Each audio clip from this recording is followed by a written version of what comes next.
The idea is we're hurting, and that's what brings us into recovery. We're in pain and have decided this shit needs to change. I can't tolerate it anymore. And then we start to heal through the program. And once we've got some healing, we help other people. It's really important to do this in this order.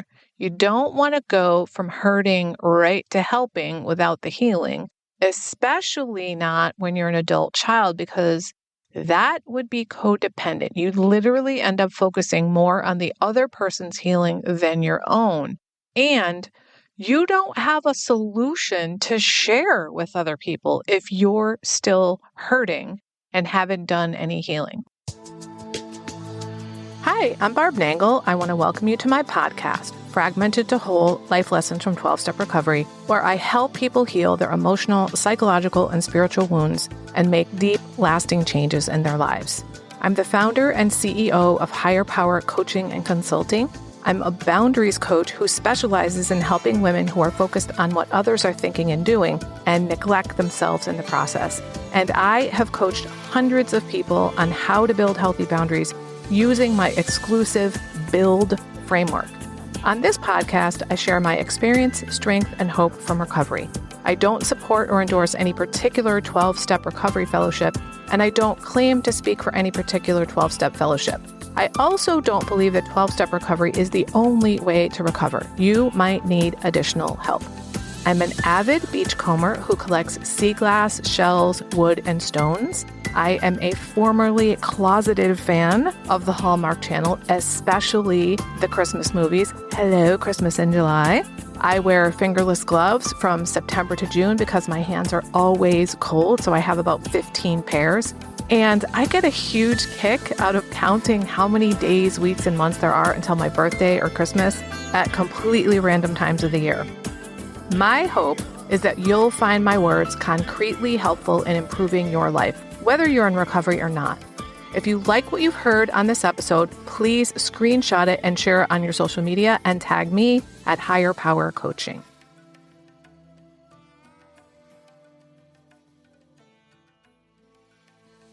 This is episode 236, How to Go from Hurting to Healing to Helping. One of the things the ACA literature says is we progress from hurting to healing to helping. We awaken to a sense of wholeness we never knew was possible. And this has proven to be true for me in my own experience. If you don't know what ACA is, it's a trauma recovery program where you reparent yourself and you use the 12 steps to recover. ACA stands for Adult Children of Alcoholics and Dysfunctional Families. Sometimes it's also referred to as ACOA. You do not have to identify as the child of an alcoholic to belong to the program. I don't. And note that the second half of the title is And Dysfunctional Families. It never occurred to me that I qualified for this program because I never heard the And Dysfunctional Families part. And even if I had, I don't even know that I would have realized that I qualified. The way I found out I qualified was that I walked into an ACA meeting with a friend and they read some things at the opening and I was like, holy fucking shit, this is me. And then I heard people share and I was like, get me that big red book. All right, back to progressing from hurting to healing to helping. The idea is we're hurting, and that's what brings us into recovery. We're in pain and have decided this shit needs to change. I can't tolerate it anymore. And then we start to heal through the program. And once we've got some healing, we help other people. It's really important to do this in this order. You don't want to go from hurting right to helping without the healing, especially not when you're an adult child, because that would be codependent. You'd literally end up focusing more on the other person's healing than your own.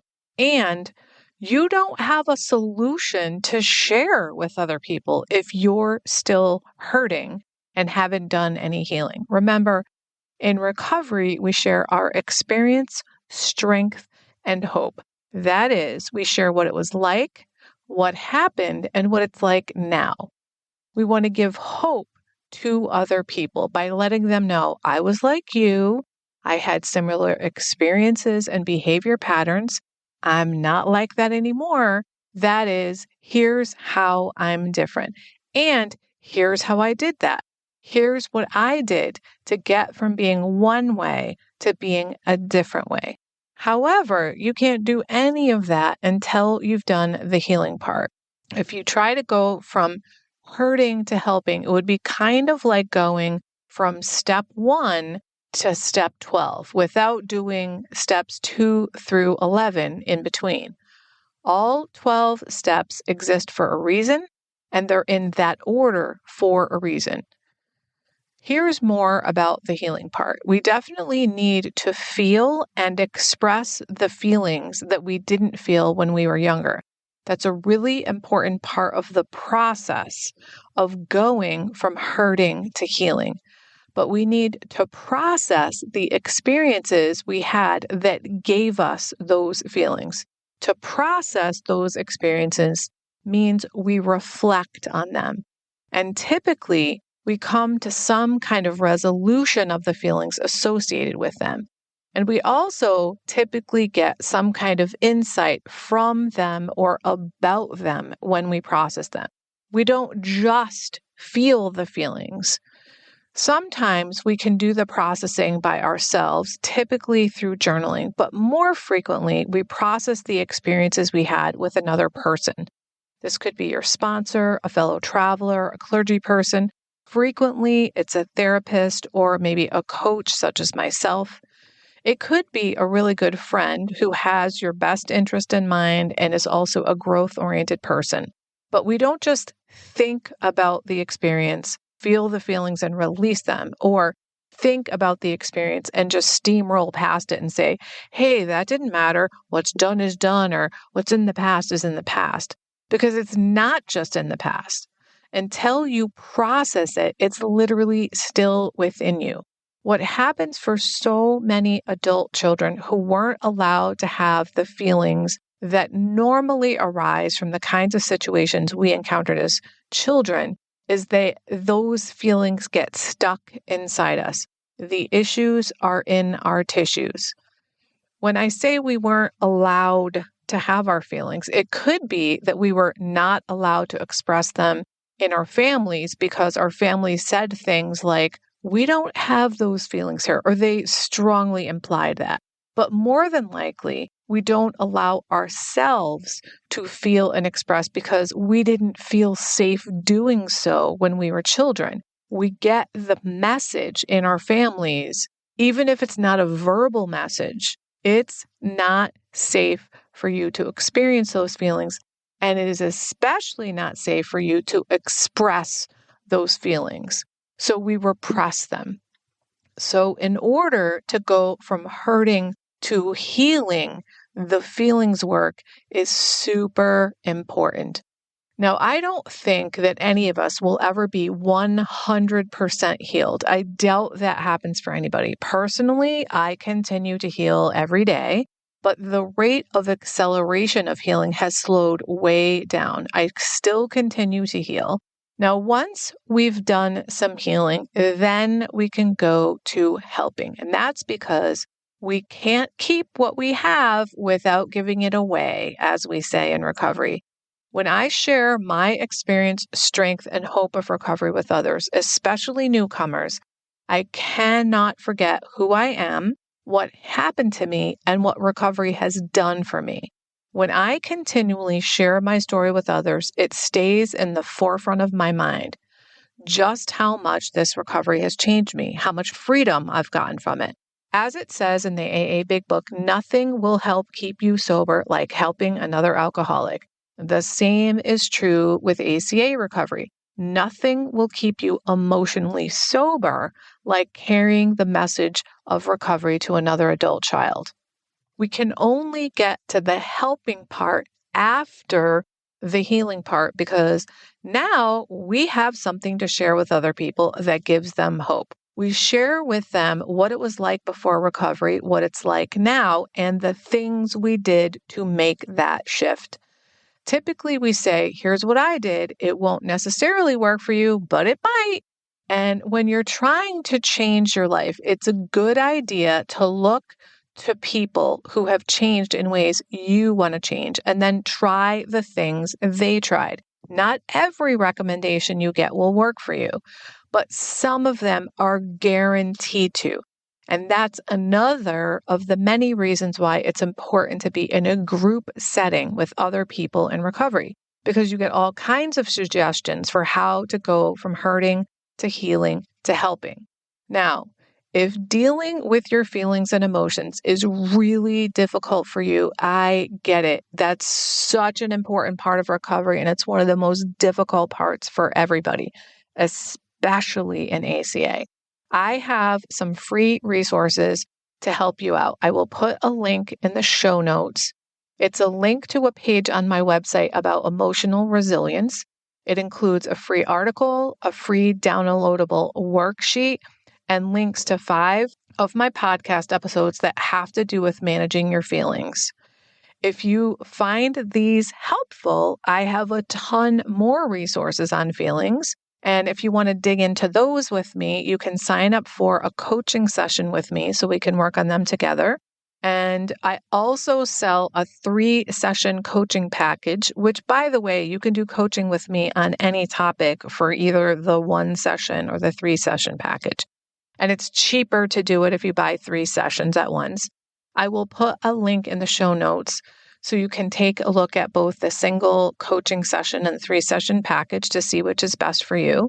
So if you read the article, listen to the podcast episodes, and do the worksheet I mentioned and feel like you need more help with feelings, I would love to help you, because I want more people to go from hurting to healing to helping. I was recently reminded by a friend that when I first started recovery, I didn't feel lovable. I almost can't believe that I used to feel that way, and that I kind of forgot something so profound, because I truly love myself now. And I want that for everybody. If you don't love yourself, there's literally nothing that can make up for that. I created something exclusively for my private clients, since many of them don't love themselves. And I've now opened up my private vault to share it with up to 10 people individually. It's called the Self-Love Sprint. You'll grow to love yourself and truly feel worthy, so you can stop saying yes when you really want to say no, stop neglecting yourself and putting everyone else first. Stop saying all kinds of nasty shit to yourself. That is not what people who love themselves and feel deserving do. You'll stop being afraid that others will think that you're selfish for taking time to care for yourself. This is also for you if you don't really know who you are, because you've always been such a fucking chameleon. Go to higherpowercc.com/love sprint. Remember, I'm only offering 10 of these, so don't wait. If you like this podcast, and I'm guessing you did or you wouldn't still be listening, then you're gonna love the other things I have to offer.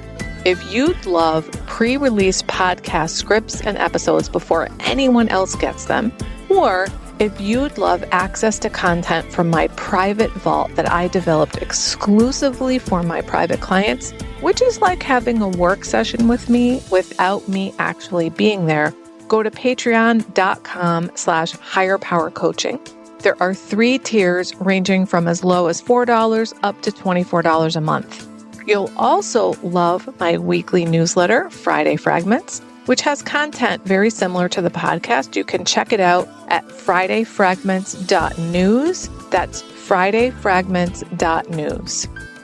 Please like and subscribe to my podcast on your favorite podcast outlet. I'd also love it if you'd leave a review, which you can do either in the show notes or on Apple Podcasts. It really helps other people find my podcast so they can get the benefits you've gotten from listening. If someone came to mind when you listen to this particular episode, please share it with them. And my favorite place to hang out on social media is Instagram. I'm at Higher Power Coaching. Please DM me there. I'd love to hear what you got from this episode. I run group and private coaching programs on building healthy boundaries. Whether you need help with boundaries in your personal, professional, or romantic life, I can help. Head on over to barbchat.net, where you can hop onto my calendar for a free 30-minute Better Boundaries consultation. My ideal client is someone who is ripe for change. If that's you, I would love to work with you. My goal with all my work is to help you make lasting changes in your life like I've made deep, lasting changes in my life. Remember, it's never too late to recover. No one is beyond hope, and healing is possible. Thanks for listening.